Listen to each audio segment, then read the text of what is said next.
Tomato season চলে আসছে, মানে শীতকালে চলে আসলো। তাই তো আজকে আপনাদের মাঝে একটা রেসিপি নিয়ে হাজির হয়ে গেলাম। যাদের মুখে রুচি নাই তারা অবশ্যই এটা ট্রাই করবেন, 100% মুখের রুচি ফিরে আসবে।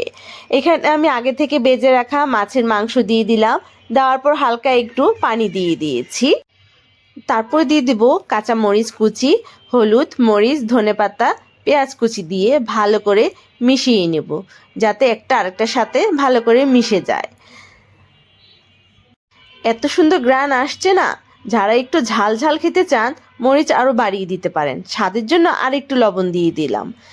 আর এখানে আমি খুন্তির মাধ্যমে কাঁচা মরিচটা একটু থেতো করে নিয়েছি, যাতে ঝালটা ছড়িয়ে যায় চারদিকে।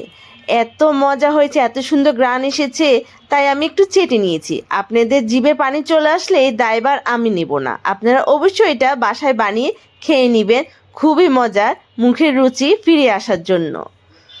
গরম ভাতের সাথে খেতে দারুণ লাগে। অবশ্যই বাসায় আপনারা ট্রাই করে খাবেন কেমন হয়েছে। কে কোথা থেকে দেখছেন অবশ্যই আমাকে কমেন্ট বক্সে জানাবেন, তাহলে আমি আপনাদেরকে ধন্যবাদ জানাতে পারবো। আজ এই পর্যন্তই, আল্লাহ হাফেজ।